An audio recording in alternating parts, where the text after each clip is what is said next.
얼마 전에 직원들과 함께 북유럽 미술 전시회에 다녀온 일이 있었습니다. 오랜만에 이렇게 직원들과 함께 나들이 하는 일은 모두에게 참 즐거운 일이었고요. 또 그림도 아주 아름다웠습니다. 그런데 그날의 전시회가 좋았던 또 하나의 이유는 전문가의 설명을 들을 수 있었다는 일입니다. 그렇게 작품을 설명해 주는 사람을 도슨트라고 한답니다. 큐레이터라는 말은 많이 들었지만 그런 사람을 도슨트라고 한다는 건 그날 처음 알았습니다. 그런데 놀랍게도 그분의 설명과 함께 그림을 보니까 그림이 다시 보이는 겁니다. 작가가 왜 그런 그림을 그렸는지, 그 그림을 그릴 때의 상황, 그의 감정, 그리고 그 시대의 이야기를 들으니까 그림이 완전히 다르게 보입니다.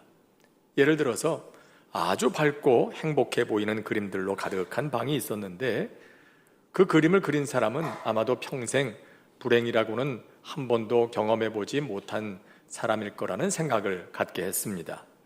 그런데 아니었습니다. 그 작가는 성장 과정에서 아버지의 폭력과 또 그로 인한 극심한 가정의 불행을 경험해야 했습니다. 그랬던 그가 결혼과 함께 인생의 행복을 맛보게 됩니다. 그는 그런 행복을 그림 속에 담았습니다. 그래서 유난히 그의 그림 속에는 가족들의 이미지, 그리고 그의 집 안에 있는 실내 분위기, 이런 것들이 참 많이 있습니다. 그의 그림이 사랑을 받으면서 그는 스웨덴의 국민 화가가 됩니다.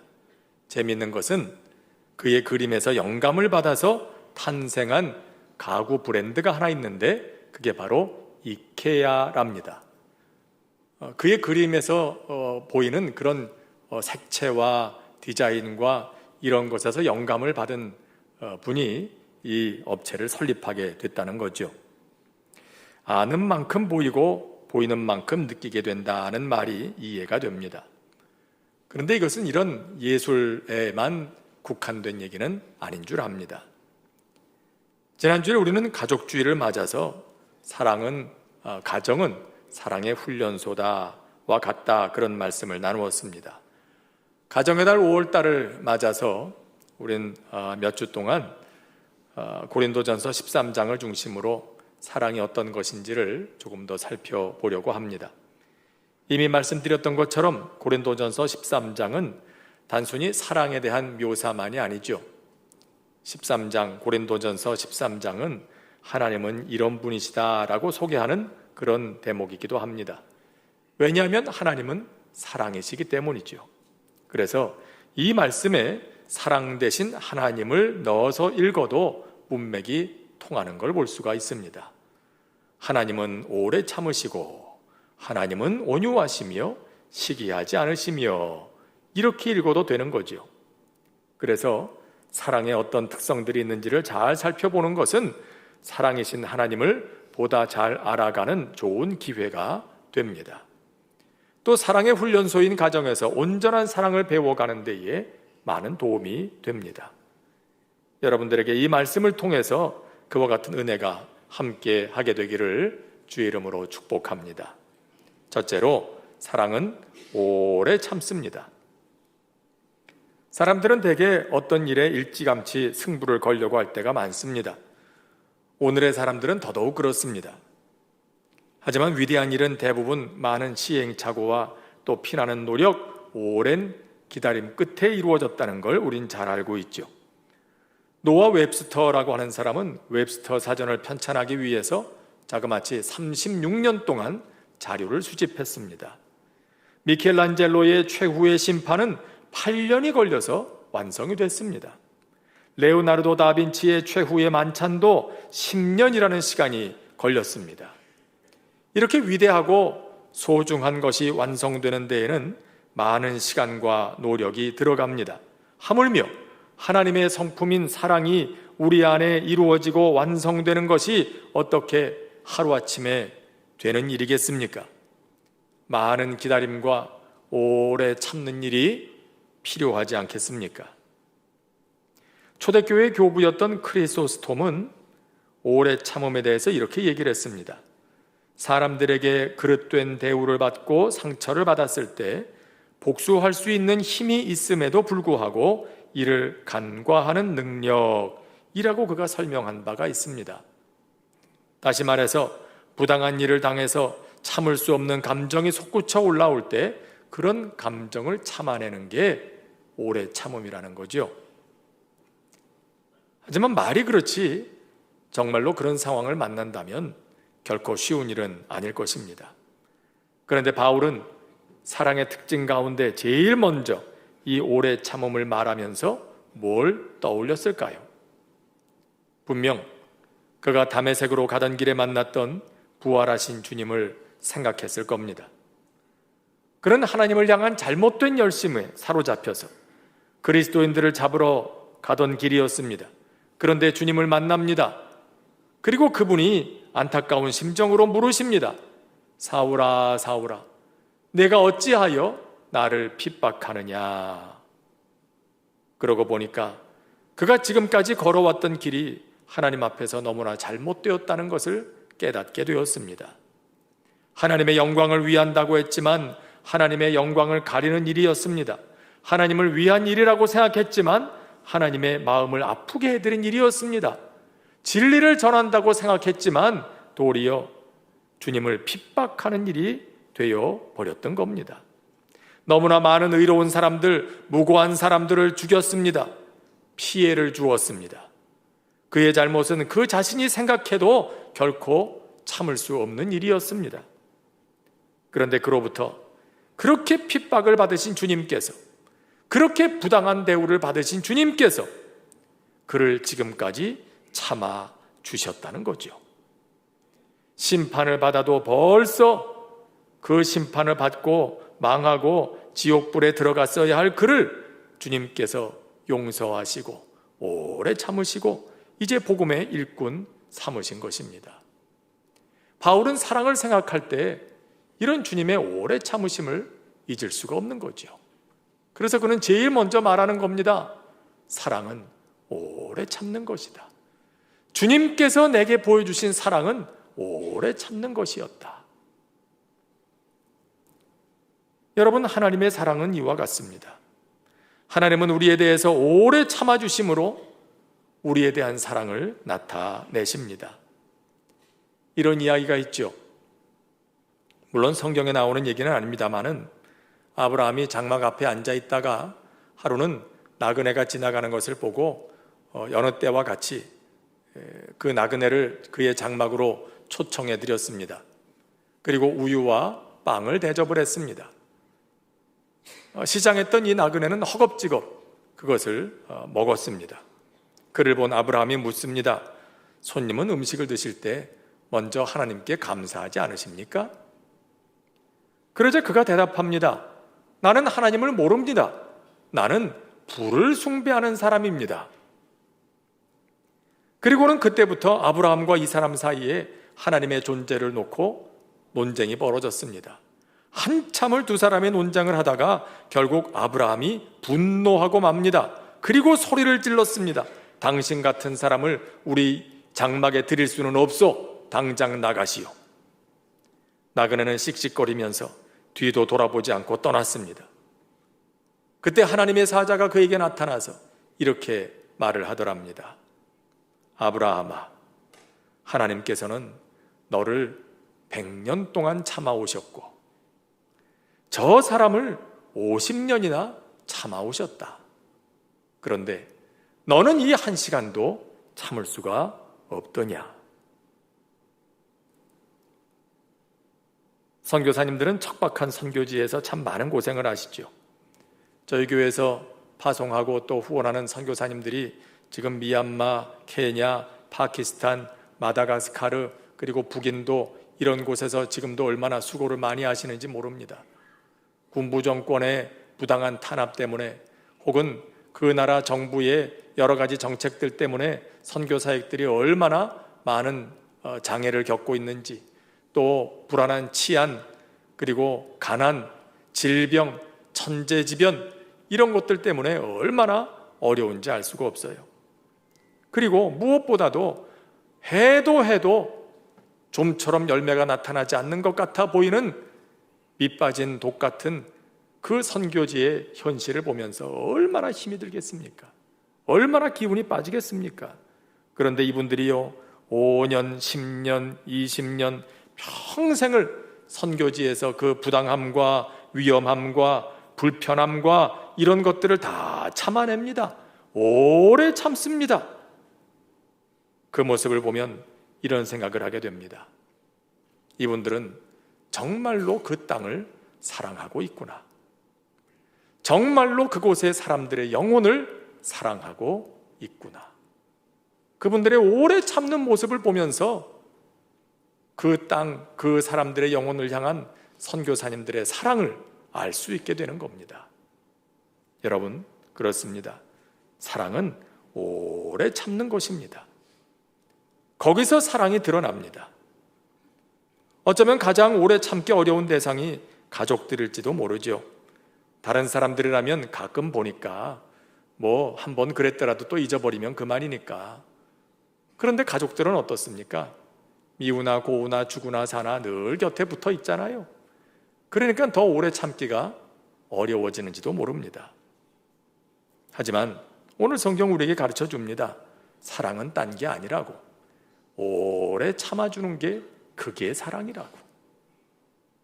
그것이 하나님께서 우리를 사랑하시는 방식이고 우리에게 원하시는 사랑이랍니다. 그런데 반가운 소식이 하나 있습니다. 오늘 말씀은요, 사랑이 영원히 참는 거라고 하지 않고요, 오래 참는 거라고 합니다. 오래 참아야 합니다. 하지만 끝이 있다는 거죠. 시간은 좀 걸리겠지만 반드시 그 사랑의 열매가 맺히게 된다는 뜻입니다. 그걸 바라보면서 오래 참는 것, 그게 사랑이다. 둘째로 사랑은 온유합니다. 온유함이란 부드러운 성품을 말합니다. 앞에 오래 참음이 누군가의 부당함을 견디는 것이었다면 온유함이란 한 걸음 더 나아가서 그에게 부드러움으로 반응하는 것, 그에게 선으로 응답하는 것이라 할 수 있습니다. 오늘의 세계는 힘을 추구하죠.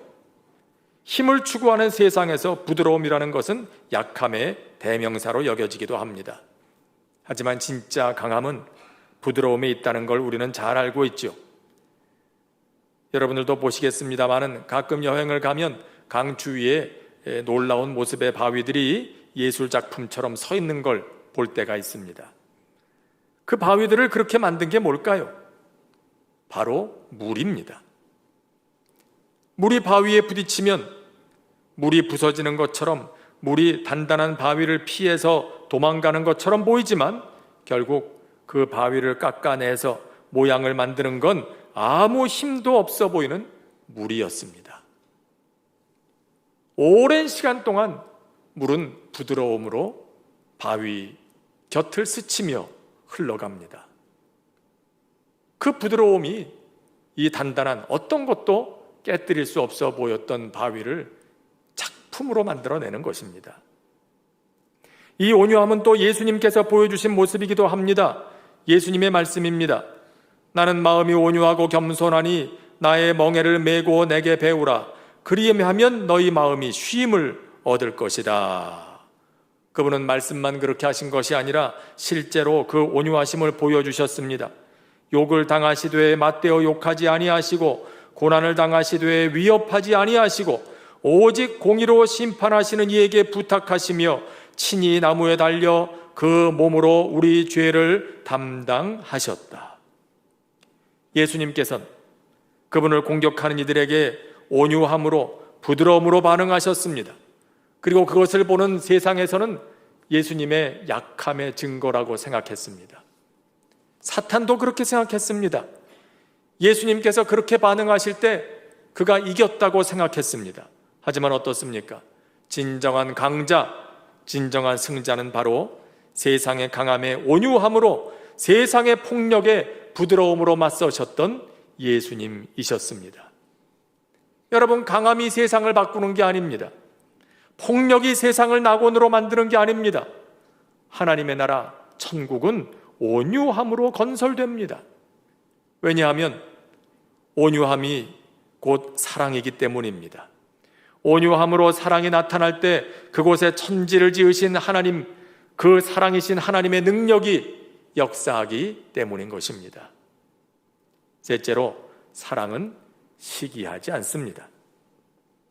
시기라고 하는 말은 다른 사람들의 성공이나 잘됨을 보고 마음이 상하거나 분노가 끓어오르는 것, 이런 걸 말한다고 합니다. 쉽게 말해서 남이 잘 되는 걸 보지 못하는 것, 남이 잘 되는 걸 보고 기분이 나빠지는 그런 태도, 이걸 시기라고 한다는 거죠. 이건 어쩌면 사랑의 반대말이라고 해도 맞을 것입니다. 왜냐하면 사랑은 누군가의 유익을 구하는 마음이기 때문입니다. 전에 읽었던 책에서 이런 내용을 보았던 기억이 납니다. 세상에서 가장 정의하기 어려운 단어 중에 하나가 사랑이랍니다. 그런데 그 사랑을 그래도 가장 잘 표현하고 있다는 말은 이런 것이랍니다. 누군가 나로 인해서 유익을 얻기를 바라는 마음이나 태도다. 이게 사랑이다. 여러분, 그렇습니다. 사랑은 누군가가 잘 되기를 바라는 마음입니다. 그래서 그가 잘 되는 걸 보고 시기하지 않습니다. 그러니까 누군가 잘 되는 걸 보고 은근히 배가 아프거든, 아하, 내 안에 사랑이 부족하구나, 그렇게 생각하면 틀림이 없습니다. 그런 의미에서 사촌이 땅을 사면 배가 아프다, 이런 우리나라의 속담은 죄에 깊이 물든 우리의 모습을 아주 잘 묘사한 그런 말이라고 생각합니다. 교회에서도 그럴 때가 있죠. 어느 교회에서 이런 일이 있었답니다. 주일마다 강단을 꽃으로 장식하는 여러 팀들이 있었는데 이분들이 돌아가면서 이제 봉사를 합니다. 그런데 이분들이 열심히 있는 건 좋은데 그 열심히 지나쳐서 경쟁이 되고 말았습니다. 그래서 한 팀이 꽃을 꽂으면 다음 팀은 그것보다 더 크게 꽂고 그 다음번에는 경쟁심에 더 크게 하고, 그러다 결국은 강단 위가 그냥 꽃으로 가득 차버리고 말았어요. 이걸 본 목사님이 결국 고민 끝에 꽃꽂이 팀을 다 해산시켜버리고 조화로 바꾸셨다는 겁니다. 자기들은 이게 사랑이라고 생각했겠지만 사랑이 아니었던 거죠.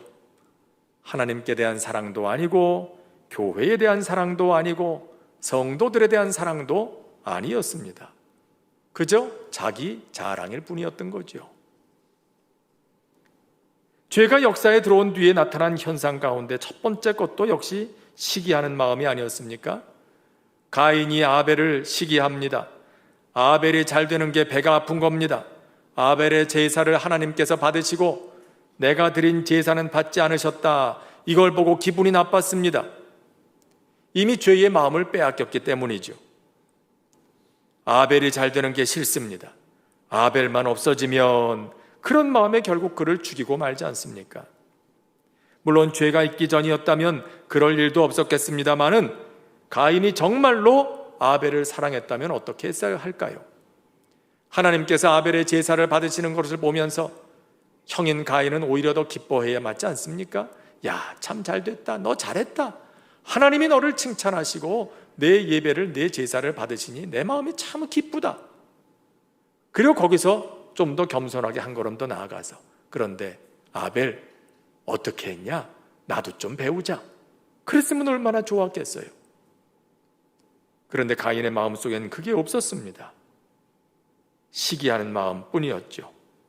그런 의미에서 시기란 사랑의 대상을 경쟁의 대상으로 바꿔버리는 것이라고 할 수 있습니다. 여러분, 그렇지 않습니다. 우리는 우리 곁에 사람들을 경쟁의 대상으로 봐서는 안 됩니다. 주님께서 보여주신 모습은 그게 아니었습니다. 주님께서는 자신이 십자가의 죽으심으로 우리가 구원을 얻게 되는 걸 기뻐하셨습니다. 그래서 말씀하지 않으십니까? 나는 선한 목자라, 선한 목자는 양들을 위하여 목숨을 버린다. 나는 이렇게 십자가 위에서 고난을 당하는데 너희는 구원을 받아? 나는 죽고 너희는 잘 돼? 그러지 않으셨어요.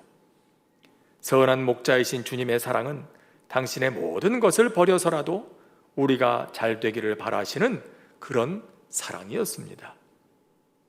하지만 모든 것이 경쟁이 되어버린 오늘의 사회에서는 정말 시기라는 마음을 이겨내기란 참 쉽지 않은 것 같습니다. 심지어 가정에서조차도 우리는 시기 없는 사랑을 가르치기보다 자녀들에게 경쟁을 가르치지 않습니까? 경쟁에서 이겨야 된다는 걸 더 많이 가르치지 않습니까? 그래서 성령님의 도우심이 필요합니다. 시기하지 않는 마음만이 아닙니다. 오래 참는 것도 온유한 것도 성령님의 도우심이 없이는 우리 스스로의 힘으로는 불가능합니다. 우리 본성이 너무나 깊이 죄에 물들어 있기 때문입니다. 물론 우리의 수고가 있어야 하지요. 성경은 사랑이 은사라고 합니다. 성령님이 주시는 선물입니다. 그러니까 성령님이 우리에게 사랑의 마음을 주시면 저절로 사랑하게 될 거라고 생각합니다. 그래서 열심히 구하기만 합니다. 하지만 아닙니다. 하나님께서 하시는 일은 그렇게 되지 않습니다. 하나님께서 하시는 일이 있고 우리가 해야 할 몫이 있죠. 홍해를 가르는 것은 하나님이 하시는 일입니다. 하지만 홍해까지 가는 것은 우리가 해야 할 몫입니다. 우리가 걸어서 거기까지 가야지요. 사랑도 그렇습니다. 사랑의 능력을 또 은사를 우리는 부지런히 구해야 합니다. 하지만 우리가 해야 할 수고, 그것까지 면제되지는 않습니다.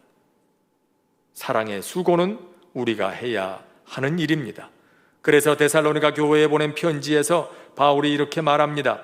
너희의 믿음의 역사와 사랑의 수고와 우리 주 예수 그리스도에 대한 소망의 인내를 우리 하나님 아버지 앞에서 쉬지 않고 기억한다. 사랑을 이루고자 하는 우리의 수고가 있어야 합니다. 동시에 그것을 가능하게 하시는 성령님의 도우심을 구해야 하는 것이죠. 그래야만 오래 참음으로 나타나는 사랑, 온유함으로 나타나는 사랑, 시기함이 없는 사랑을 할 수 있게 되기 때문입니다. 여러분, 사랑하고 계십니까? 오래 참는 것이 사랑이랍니다. 온유한 것이 사랑이라고 합니다. 그리고 시기하지 않는 마음으로 누군가를 대하는 것이 사랑이라고 합니다. 그렇게 할 때 하나님의 사랑이 우리를 통해서 이 세상에 나타나게 되고 이 땅에 주님의 나라가 이루어지는 것을 보게 될 것입니다. 기도하겠습니다. 은혜로우신 하나님 아버지, 죄에 물든 우리는 연약하여 사랑에 대하여 말하지만 사랑이 무엇인지를 잘 모릅니다. 사랑한다고 하지만 왜곡된 사랑을 할 때가 참 많습니다. 그래서 사랑의 이름으로 서로 상처를 주고받을 때가 얼마나 많은지 모릅니다.